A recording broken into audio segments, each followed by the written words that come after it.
Welcome to Health Oddity, the show that strips away the jargon and hype surrounding all things health and fitness to help you live a long, strong and energetic life. Lining up at the bar this week, here's Peter Lant and James St. Pierre.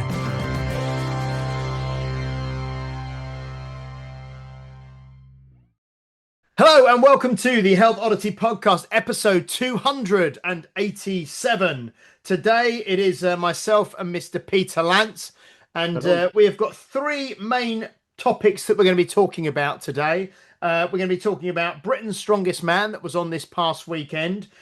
Pete was there live and in person in Sheffield, and I was watching live on the live stream out in France. And then we can talk a little bit about the snowboarding stroke ski holiday that I was on last week. And also I want to talk about protein requirements and calculating protein, which is something that I've been doing over recent weeks, working with Shane Nugent from Quantum Nutrition. So yeah, a few bits to talk about. And then the next 2 weeks, we have guests already lined up in the pipeline that will be coming up. But yeah, Pete, Sheffield at the weekend, Britain's Strongest Man. You were there live. It was great. What was that like? It was amazing. It was a great event. Like, honestly, do I have to wait until Christmas before we tell anyone what happened? No, I think people who are interested will kind of have an idea. We'll know already, won't they? It was great. I mean, Tom was going to win it, wasn't he? I mean, it's not a foregone conclusion, but like he was looking good. And then like Adam was that Bishop. David Brent's band, Foregone Conclusion, wasn't it? Yeah. Exactly. Yeah. Equality Street. Yeah. Great. Yeah. And what was the other one? Native American. That was a good one. Anyway, thrown you, Tom Stoltman. Yeah. Adam Bishop coming second after last year, because like, you know, what's he, 37? So after last year, like there was a couple of them. There was like Gavin didn't look good last year. Bishop didn't look good last year. And it just looks like, you know, you get to a certain age and they look knackered. You know what I mean? Like, but they're not. But on the day they look knackered and you think like, oh, is that it for them? And then Bishop come back and it was like, he was really good. He was ridiculous good. And Paddy as well. I mean, Paddy's always good, isn't he, at the minute? He's got youth on his side as well. But Andrew Flynn as well, you know, I mean, he kind of came, what was he, third last year, and he didn't come, it's not he didn't perform well, it's just like everyone else was really good. Fifth or sixth, wasn't he, I think, this year? Yeah. I can't, because just to run down, we had Tom Stoltman in first place, Adam Bishop in second, Paddy Haynes in third, Gavin Bilton in fourth, and then, like you say, then you had, you know, I'm not sure if it was Flynn after that, but I mean, the thing was that Paddy last year was half a point off of the podium, wasn't he? So he was in fourth place, half a point behind third. And this year, he was in third place, half a point off of second. Yeah. Wasn't he? You Honestly, know, so it was, and Ben Glasscock as well, friend of the show, did like, you know, he didn't come sort of like any, like very far up, but he looked good. Yeah. Because he's a bit smaller than everyone. He's like shorter. He's only 6 foot or something. Yeah. But you know what I mean? But he's like, he looked like he belonged there. And he said that on the podcast, didn't he? He was like, he was going through that thing of like, he was having the mindset of like, do I belong in these places? And he clearly does. So that was really good to see, actually. So because I think last year he came fifth and he was hoping to get a podium this year. But I think everyone just upped their games so much. It was a completely different class this year, I think. Everyone, which is why Flynn didn't look like he'd not done very well. But he didn't come third like he did last year because everyone did slightly better. So Tom wasn't even there last year, was he? No, exactly. And Luke came nowhere, but he was probably just wanting Tom to win and all of that. So yeah, it was great. Honestly, it was kind of nail biting stuff. It's how it should be. It was really exciting. It was like, who's going to be like, you were kind of like, we thought Paddy had snuck into second, but he hadn't, and it was only a half a point in it, and it's how can you tell? And then also, I mean, that bag tossing event, that would have been almost a draw between him and Bishop, but Paddy's nicked the bar, didn't it? So Bishop's landed. Because it was the one that actually landed on the floor first. And they both threw them at the same time, and like you say, Paddy's just clipped the top of the bar, which slowed it down a touch, and it landed probably half a second after Bishop's, didn't it? So Yeah. Yeah, and there was I think it was Gav, wasn't it, when he threw it? Was it Gav? Where like he kept throwing them and one of them hadn't gone over. It looked like Oh it had, no, but it it hadn't. wasn't. It was I think it was because the guy got really, really Oh, it was the angry. Irish guy. It was the other Irish guy, the one with tattoos on his face. I can't remember his name. Oh, the young guy, the smaller guy, MK, Yes, who I was think the it was him. Yeah, 105 kilo. Yeah, because he was just throwing them, and one of them didn't go, and then he had to get three of them back through again yeah, because and he brought throw the them wrong one again. back, and they were like, "You have to get the other one as well, and you have to throw it Yeah, again because that's gone over, but it went over after the other one didn't, so you've got yeah. to So you do got it to throw them again." in order. Yeah, he Yeah. didn't look overly happy with it. No, he looked really angry on the Because he thing. would have But yeah, got him as well, because he got four of them and he couldn't get the last one because he was knackered. But I yeah, think he would have got it otherwise. So he was fairly yeah. quick Because as well. he'd thrown about 8 bags. Because he obviously threw Yeah. like he threw sort of say four, then he had to throw or three of them again, and yeah. So it was Yeah. quite a lot. Yeah. But No, the but young lad as well, I forget the Irish guy. Rory O'Hagan, I think it was. Honestly, he Yeah. weighs what? 100? Did he say 105 kilos? No, he's about 115. 115. Okay, Yeah. but he was smaller than everyone. He's Mm. younger than everyone. He's only 21 or something.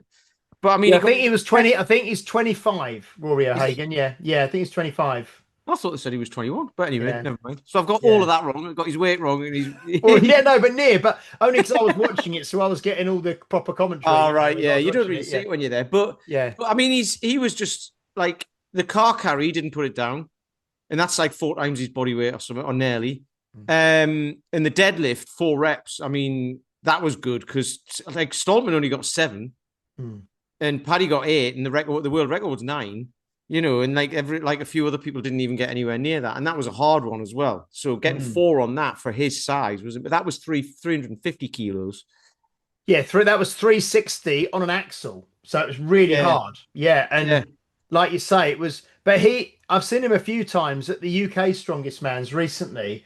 And in that kind of lineup, he's kind of like a normal size guy, you know what I mean? Or kind of the same, because it's a kind of like the Ultimates is a bit more like, I suppose, like the Championship in terms of yeah, football. Not that I know anything about football. And then Giants Live is like the Premiership, isn't it? It's kind of like yeah. the next level up. So and Giants Live. So lots of them are massive in that, and you got like Gav Bilton, who's I don't know 6'6", and Tom Stoltman, who's probably 6'8" or 9", and Six they're eight, all I think. massive at It was dead. 180 It was dead kilos. funny though because I was sitting there like with Sean and our sister Emma who came over for it from Guernsey, flew over, and then we drove up to Sheffield, and we were just looking at and I was like, oh, there's Luke. I've had my arm halfway around him. It was great. And then what did you do? Did you just stay up in Sheffield that night Yeah, afterwards? yeah, Yeah. yeah. We just stayed in Airbnb, so we went and got some food, which because we got there quite late because I did the walk in the morning and somebody had a diabetic attack. Of course, it would happen on the. Oh, God, It was okay. all right. They just needed some sugar and stuff, but it was just like, oh, bloody hell. It would be today, wouldn't it? Because we were like, right, we'll sort that out. We'll give the dog to someone who would already arranged, and then we'll just leave. But all that happened. So we Yeah. got there 4:04. It starts at 5. So we jumped on the tram and got there just in time. But it was good. And then we just stayed in Airbnb, went for breakfast at the Grind Cafe. I don't know where it is, but it's in Sheffield. It's a great place. That's kind of tradition now. We go there for breakfast afterwards and then leave. And it was lovely. Excellent. And then we'll grab some food from there for dinner for the evening. So yeah, it was fantastic. Lovely. And you're going to be at the Royal Albert Hall in Yep. July, I think, aren't you? At the Strongman Yep. Classic as well. Yeah, because Yeah, I'll we're be there as there well. again. Yeah, I think Sean's sister's coming to that as well. So Oh, it's a wow. whole family Okay. affair. Oh, well, we'll definitely see you there. That'll be great. And obviously, Paddy, as we're recording in about a week and in about 10 days, is going to be at Yes. Unique Results doing a workshop with us, which is going to be great. So yeah, really looking forward to spending some time with him in person. And then, like you say, he's off to, well, a load of them are off obviously to the World's Strongest Man now in April. So yeah, that'll be great. Flynn didn't get an invite, did No, he? Flynn has, yeah. He has. Yeah, So he'd yeah. be going. Okay. Because I think they announced Oh, it was Gavin. this It was week. Gavin. We were saying Gavin Bilton's not going, but he'll do you. Not yet, but they've announced. I think they've announced 20. There was sort of like 12 qualifying places that they announced, which is all kind of the people that that we know have already qualified and been invited as qualifications. Like Rain O'Neill is obviously invited as the former Yeah. champion, Tom Stoltman, Mitch Hooper, all those guys. And then there was about 6 or 7 wild card invites, which they put out. And I think Flim might be on one of those. Yeah. And there's about another 5 places going. So I think what they're going to do is maybe see, because Europe's is the last kind of qualifying event. So they'll probably see who does well there. And then they've got like 5 more invites they can ask people. So we'll have to see. But no, it's really, really good. No, it's excellent. Oh, that's great that you had a great time there. Yeah, and I saw your honestly, picture. the Giants live events are just brilliant. They go so well. Yeah. They did a Par O'Dwyer tribute at the end as well, and Eddie Hall got everyone. He said, "Right, finish this sentence." Yeah, don't be and everybody. Yeah, it was good because they showed all of that on the live stream, which was really nice. And Eddie Hall got really quite emotional, didn't he? He kind of got really choked up when he was talking at the end. And they all had like DBAC, stickers on their sleeves, and Tom had a hat as well that he was wearing on the podium. Because so no, it was quite emotional. Yeah, no, it was amazing. I mean, they've raised like 250 grand or something for the family, haven't they? From through these horses thing. So yeah, no, amazing. It's good. It's an amazing event, though. Honestly, it was just lush. Yeah, it was just great. And it's a bigger one, isn't it? Because I think there was about 9,000 people there. They were saying it was full. And at the Royal Albert Hall, I think it's nearer like 5,000. Just because of the size of the arena. Yeah, it's not a big. It's not a huge arena. We're all booked up for next year anyway. What, for the Sheffield? Yeah.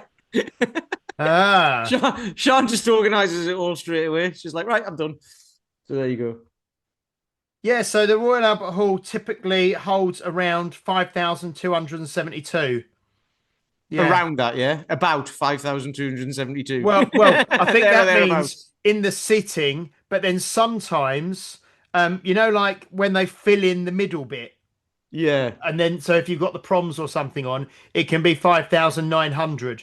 So I suppose if you've got something actually on the stage and the whole circle in the middle is filled in with seats, but when it's, as we see it, it's around the 5,000 mark. So it's a kind of a smaller event, but it's there you go. If you were ever wondering what the capacity of the Royal Albert Hall in London is, you now know. And Sheffield Arena is around 9,000 or 10,000. So yes. Anyway, moving on. So I was away. Holiday? So I was away last week, obviously snowboarding with Mr. James Brees, who was on the podcast with us last week, and 6 other people. There was 8 of us last week out in France. That was absolutely brilliant. And I did a little video for the members the other day, actually, just saying how I was doing something around. We've spoke about this a lot on the podcast. I've kind of clarified my mission, if you like, with Unique Results as being helping people to feel healthy, look healthy, be healthy, and get the most out of life. And it's about being able to say yes to more, which is what we talk about on the podcast a lot. And a lot of people say no. You're nodding. Absolutely, yeah. Yeah. But like someone says, do you want to go to the lakes and walk up a mountain? You say yes. You don't say, oh, I'm not sure. Yeah.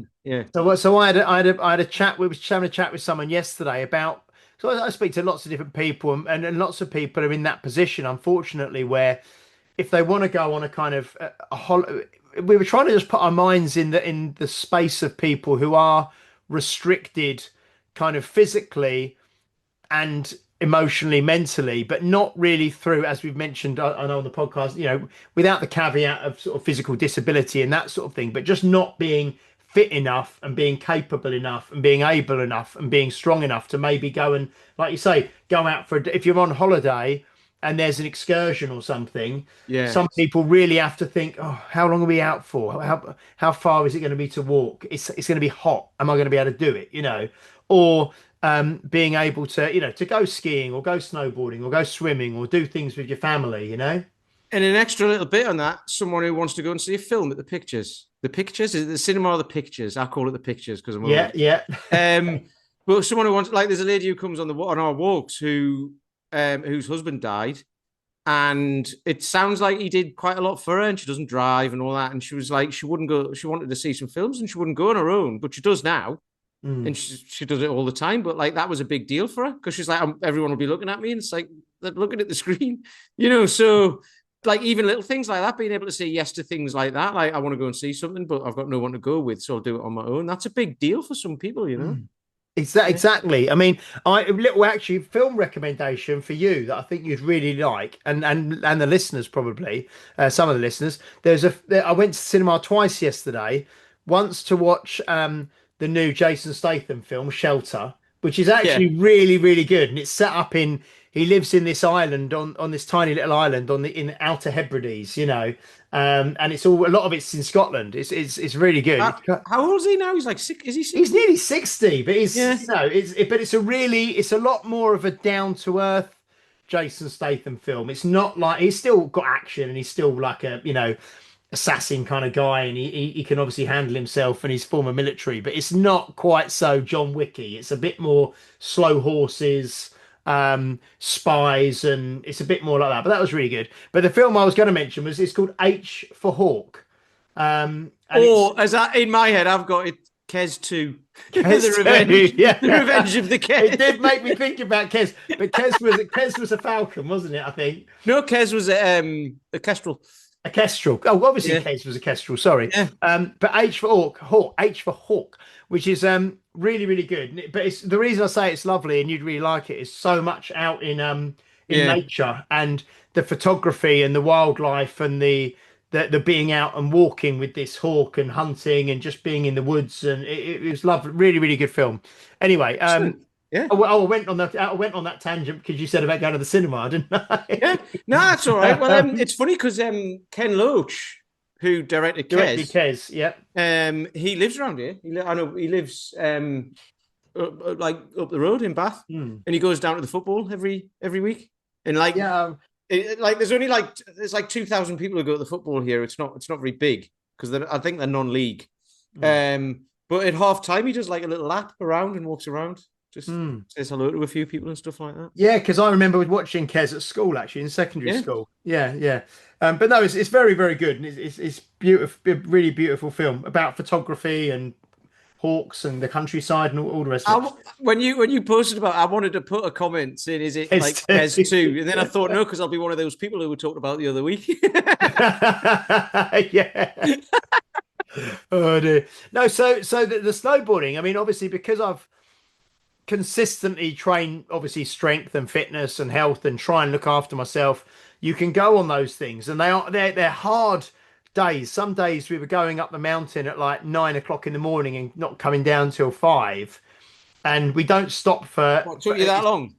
What's that? It took you that long? It took me that long, yeah. Snow rubbish or something.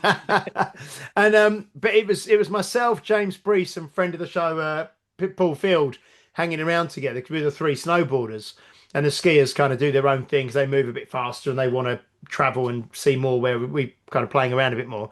But we never stopped for lunch really.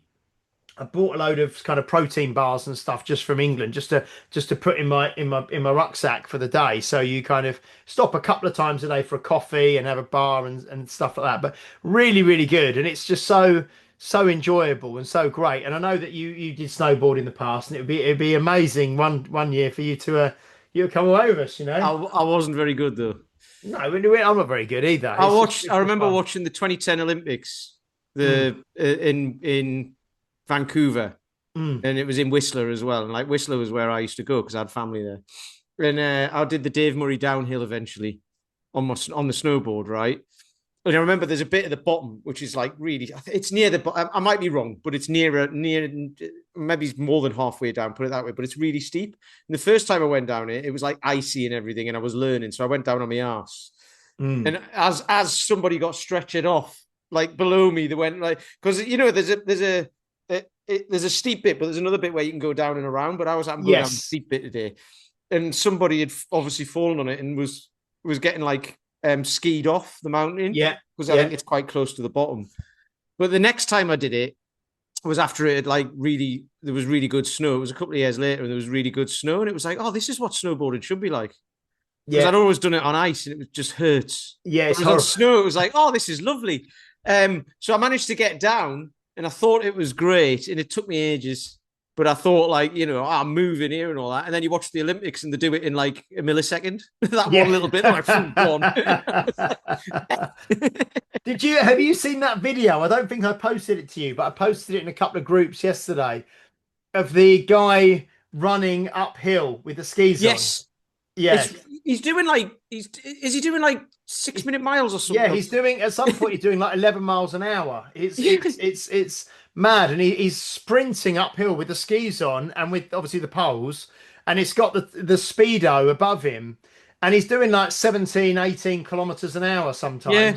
And I put in my group, in the gym group, I said, if you imagine jumping on the treadmill and running at 16 kilometers an hour, which is really fast on the treadmill, and then you're doing it uphill on snow with skis on and poles. It's just incredible. It's bonkers. It's absolutely crazy. And I've tried, when I was in Whistler again, I tried cross country skiing. Okay. And you had to go, like, it was like, oh, there's a little bit where you got to go uphill. I was like, well, how the hell do you do that on ski?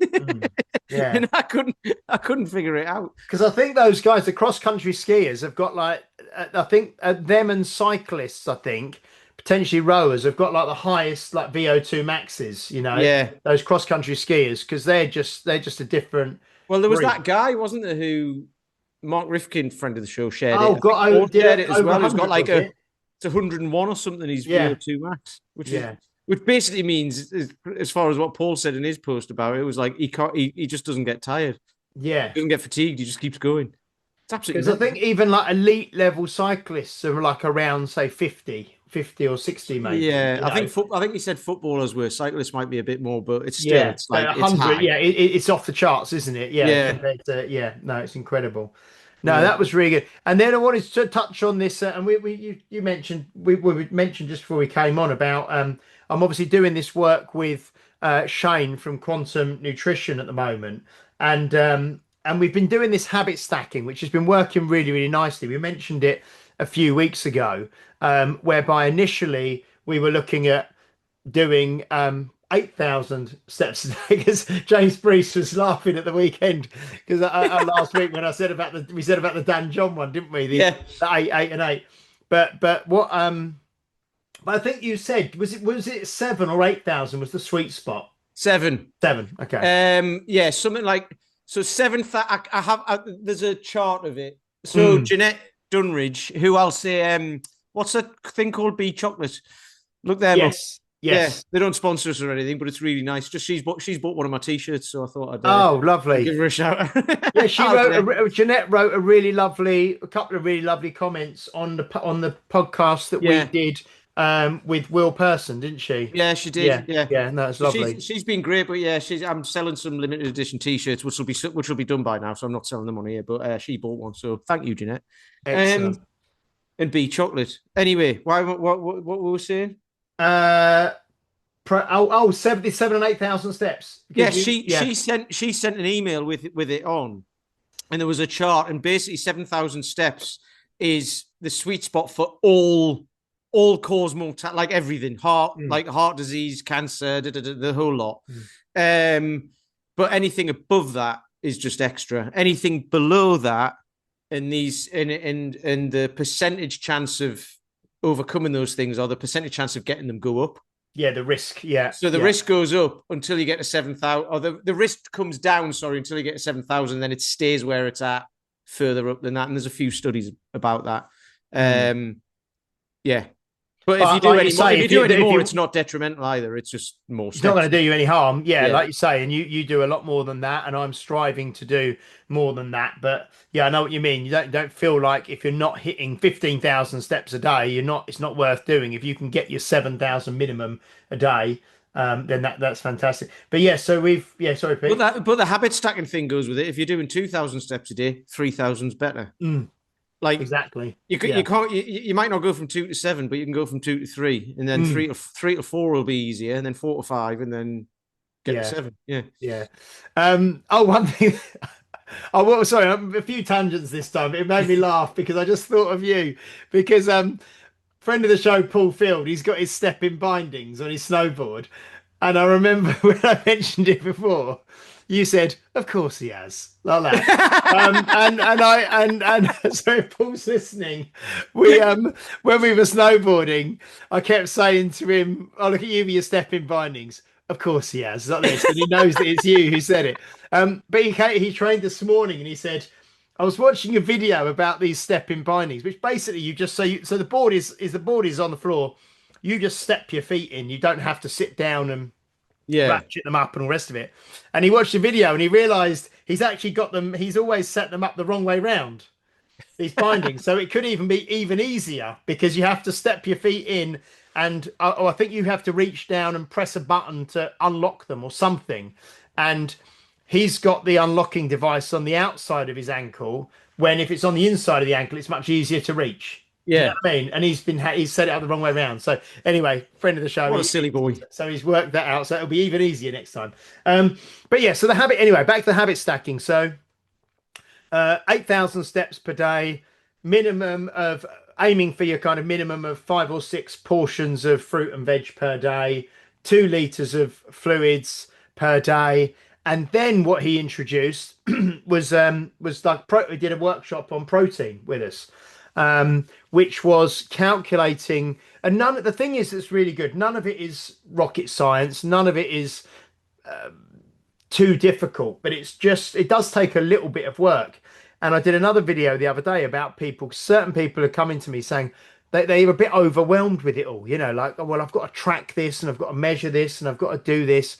And I kind of sort of said that, well, when you start doing anything new, it's overwhelming, isn't it? You have to kind of, you're a bit overwhelmed with the amount of new information you need to take in and the different processes you need to do, but it gets easier. But by just adding one or two things at a time, it kind of does make adopting these habits easier. So the protein, anyway, we were going to talk about it, I know, was he said you want to be taking between 1.2 and 1.8 grams of protein per kilogram for 95% of the population, which is everywhere, right? But then you look at the amount of activity you do and how active you are, and if you strength train and all the rest of it, you want to be towards the higher end of that, the 1.8. And if you're, fairly sedentary and you don't do, a huge amount of stuff, then maybe you can be towards the 1.2 or the 1.4. But so what I've done is I've gone in at 1.6 and I've worked it out, and it's approximately, I kind of rounded it up slightly just to make it a round number. It's 150 grams a day, which is what I'm trying to take on. And it works out, if you went to the high end, I think, and did 1.8 grams per kilo of body weight, then that would work out at sort of 0.8 grams per pound of body weight. And there was the number that's thrown around most of the time in the kind of strength space, the bodybuilding space, is 1 gram per pound, of body weight. So 1 gram of protein per pound of body weight. I mean, but just from anecdotally from the members, people who are doing this, a lot of people initially have found it very challenging to get to their protein targets each day.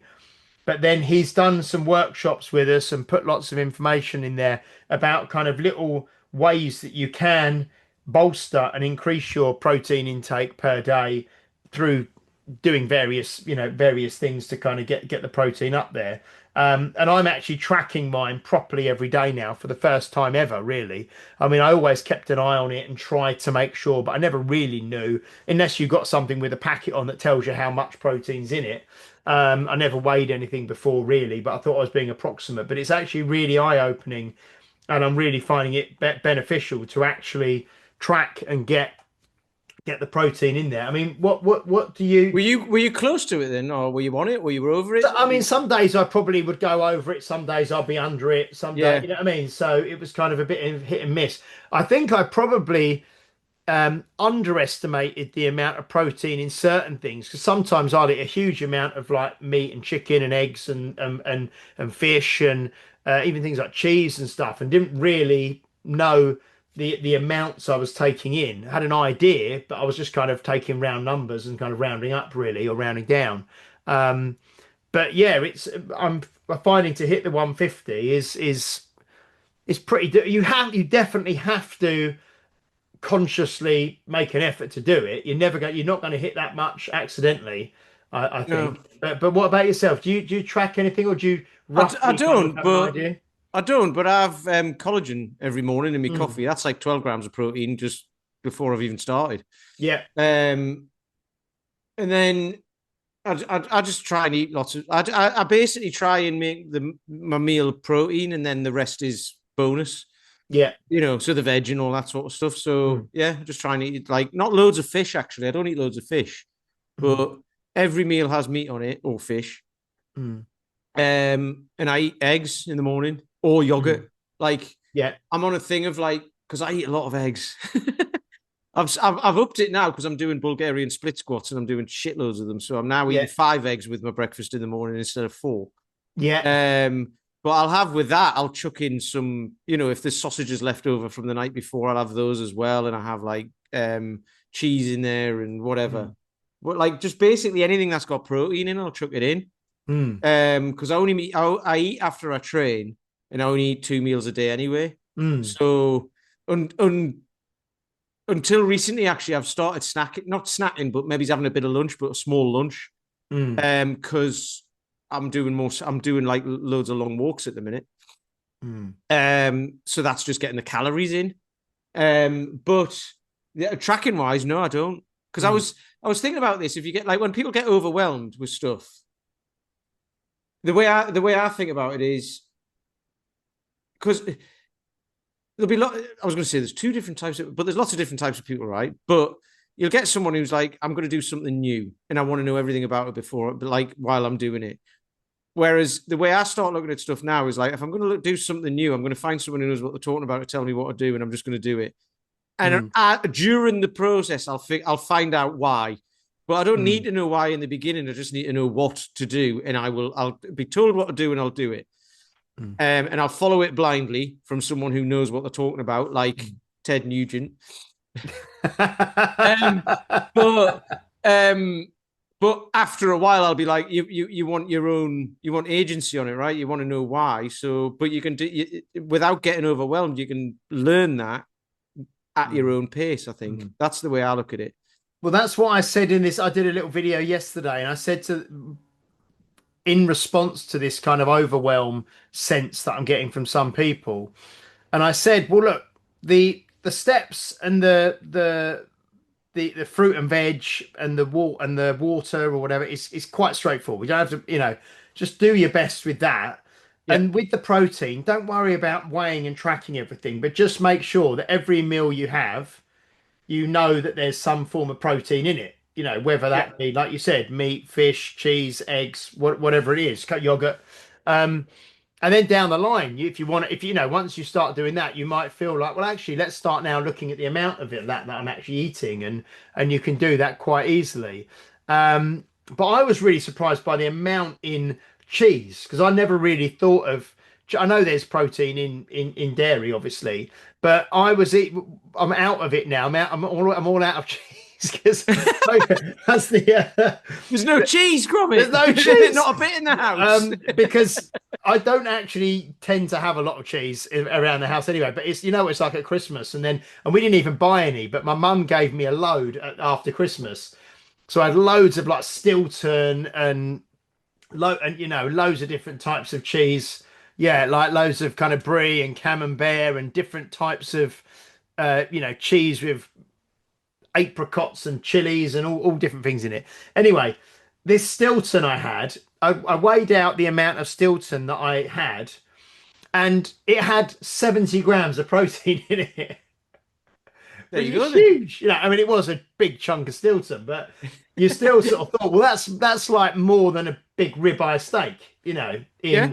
in like this cheese. So, and yogurt, obviously, I have a lot. There was something I watched recently where I can't remember who it was, but it was something on Instagram or something where they said we need to understand that 2 eggs at breakfast is not like a high protein breakfast, because if you think it's kind of 6 or 7 grams per egg depending on the Yeah. size of your egg, so that's going to be 12 to 14 grams of protein. But like you said, I think when you have your collagen in the morning, that's got, did you say 12 or 14? 12. 12, yeah, because I know Steph has that as well, which got protein. And if you have like a whey protein drink or something, much of the time that's got, say, 20 to 30 grams in it, in the shake. So, yeah, this sort of 2 eggs is not a big protein breakfast, but people kind of think that it is. And I think we've spoke about this before when we've had various people on the podcast, and we've spoke about eggs, haven't we? And Yeah. and there's this kind of feeling of, oh, mustn't have too many eggs because it'll raise my cholesterol and it's got too much fat in it and all the rest of it. But Well, yeah. I'm going to die very soon if that's the case. I'm not going to live very long. Because if I have fat, like I figured it out for someone a while ago.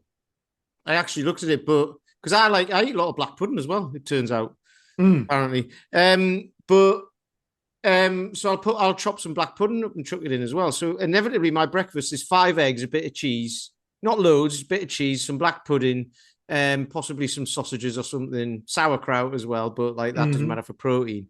But all of that, basically by the time, so that's 30 grams of protein just in eggs, and plus another 10 or 15 grams with everything else in there, plus the 12 I've had with the collagen. What are you talking, 40, 50?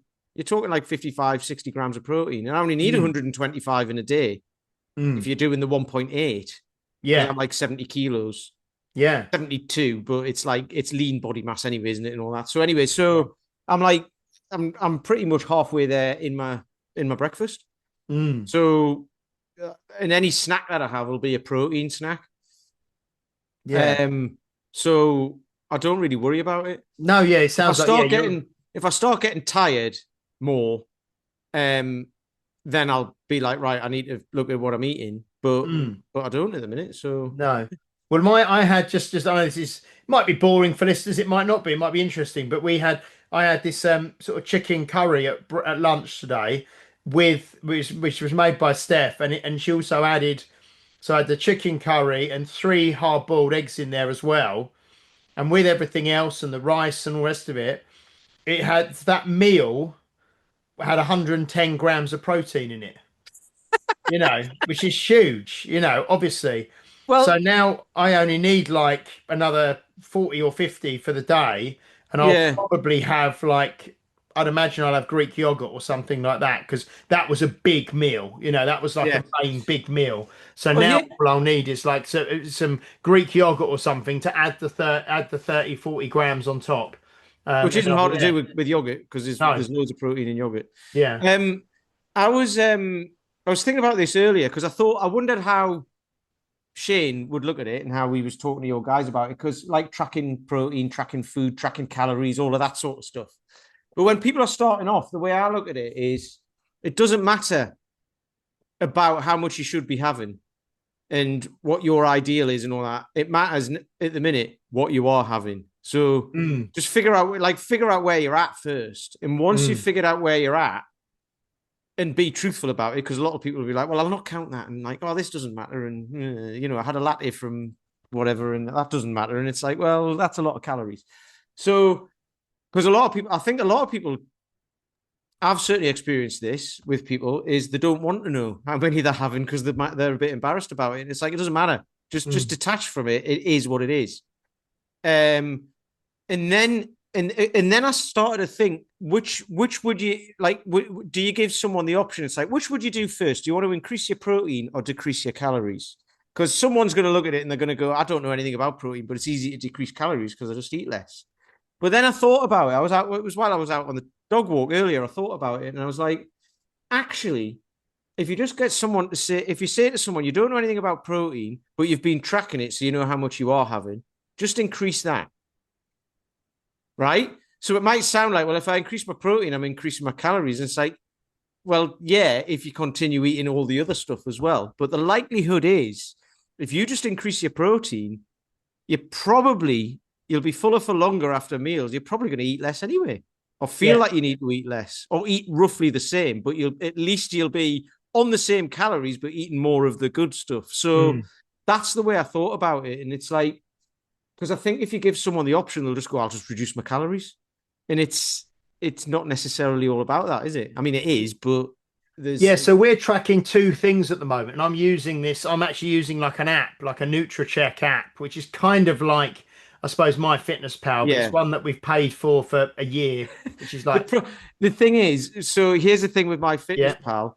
There's lots of verified stuff in there, and then lots of non-verified stuff. So if you go in and you start searching, people just choose the one with the fewest calories. Oh yeah, So no, this is yeah. Well, this is like really good. Like there's a burger place called Schwartz Brothers here. A guy years ago, he said, "Oh, he goes, yeah, I couldn't find a blue cheeseburger, whatever it is, and chips in the app, so I just found the closest one."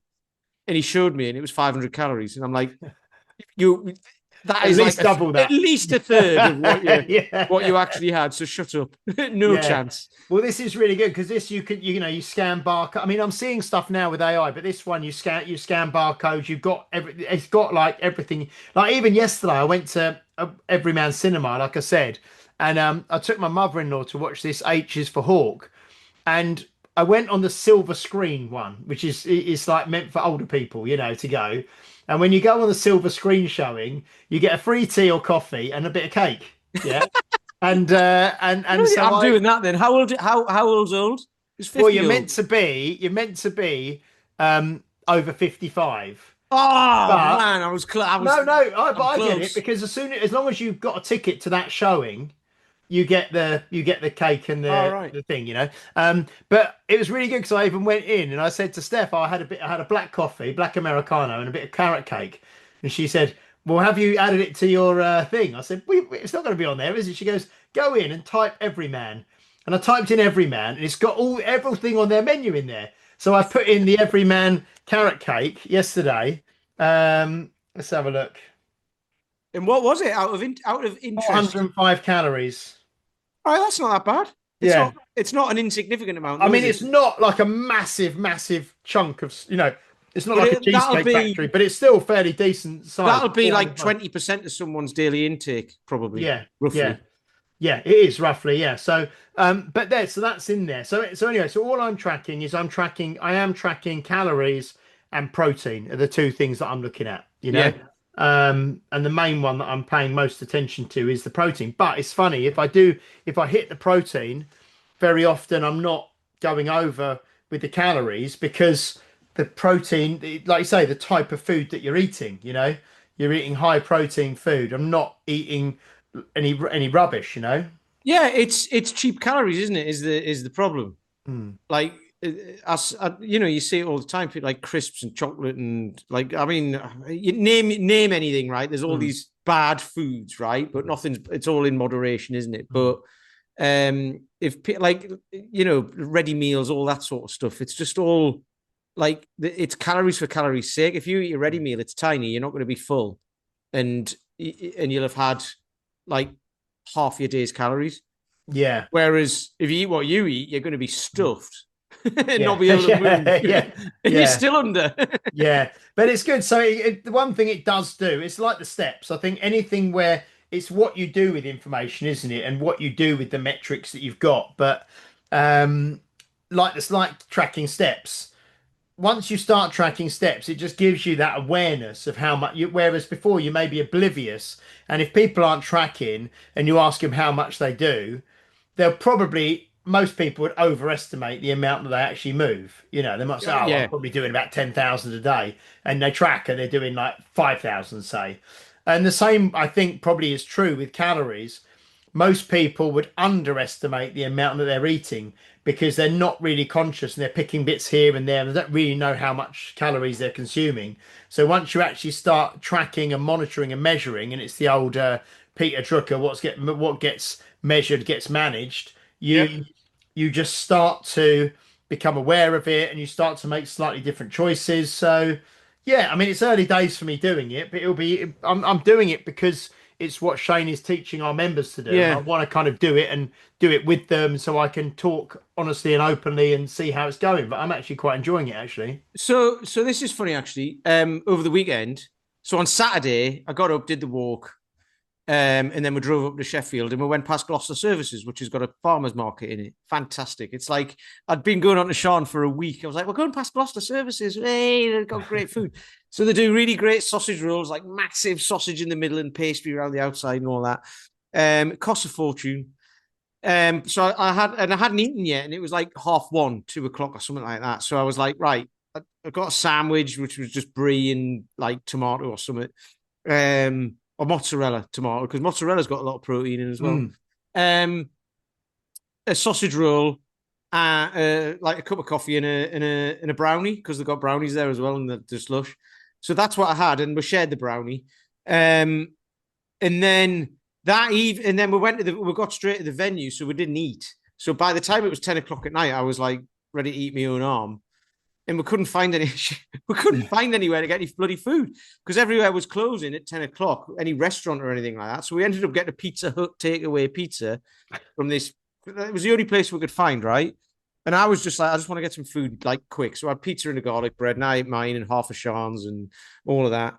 Slept like shite. Didn't sleep very well. Drank 2 bottles of water, two bottles like that, 750 mils of water overnight. Because you're so salty and salty. And then the next day we went to this cafe for breakfast, which basically just had like sausage and bacon and all that, but like done their way. It was really nice. It's good place. So that was like decent food. And then when we got back, we'd bought some stuff from there, like a phyllo pastry thing, a lasagna type thing that I had just big slices of it, and we shared that. And we had some bread and cheese with it and all that, and another brownie because they had these nut brownies there, which were really nice as well. So I don't usually do all this, right? But and we're trying to say like when you're away and you like make some decent food choices and that. This is a one-off, right? I'll do it like once a year. Felt like shit on Monday. Absolutely terrible. Yeah. Bloated, gassy, tired. I had big bags under my eyes. I hadn't slept very well. I haven't felt like that for a long time. And it wasn't really all like shockingly terrible. I mean, the pizza probably wasn't great, but the rest of it wasn't shockingly terrible food. It was just stuff that I don't usually eat. Yeah. And it just shows you, doesn't it? When you're not used to eating that regularly, and then you have like a 2-day kind of, like you say, blowout, if you like, where you just think, sod it, we're away. It really affects you. Yeah, massively. I mean, I feel all right now, but like the beginning of this week, I didn't feel like myself. And I used to feel like that all the time. When people are like, I always, you get a lot of people feel bloated, gassy, this, that, like get bags under their eyes, get dry skin, get whatever. All of these things are kind of like, it's like go to your diet and look at it and see what you're having. So when people are like, because you get it as well, don't you? It's like, well, you need to track protein, you need to do this. God, I cannot be bothered with all that. I'm too tired. It's like, well, if you're eating it, you probably have more energy anyway to be able to look at it, and also you'll feel better. And then people tend to think, but it's boring. I really like my food. It's like you can still eat it and put spices in it, and it can still be interesting. It's just not like ready meals, or like it's not the crap that you usually eat. You know what I mean? So yeah. I mean, Steph cooked for me. She cooked something for me yesterday, and I said that's probably one of the nicest meals I've ever had. It was like this ribeye steak. And then chicken thighs that were like marinated in like this sort of satay kind of, and fresh avocado, fresh tomato chopped up, and some sort of charred grilled peppers, and it was absolutely and mushrooms as well, cooked mushrooms, and it was absolutely gorgeous. And it was just a bit of steak, some chicken thighs. And then those kind of, vegetable type thing. And it was so simple, but absolutely delicious, Well, I think this is where people look at stuff and say, yeah, but, they might look at it and go, well, that's boring. But the flavor in it is amazing. It's just, if you're used to hyper palatable foods and not chewing your food, and there's a thing in that, not chewing your food in your jaw and all of that sort of stuff, isn't there? I mean, like, it's all there. Because you put this stuff in, it just dissolves in your mouth and then it's gone. And then the calories are actually, your body needs to process it less. So actually the calories are like, I don't know if that's true or not, but You know, if it is, then that it makes sense in my head. But that's when you might start eating a bit more simply and going, well, it doesn't taste like right. I need to have loads of salt on it or something. It's like that's because your taste buds are used to hyper palatable stuff rather than actual real food. Yeah. And if you give it some time, stuff will start to taste really nice. You know, so it's probably like people who smoke, plan. isn't it? Like people who smoke say that they can't. I mean, my dad was a lifelong smoker. Yeah. I've had the occasional cigarette when I was young, but I've never been a smoker.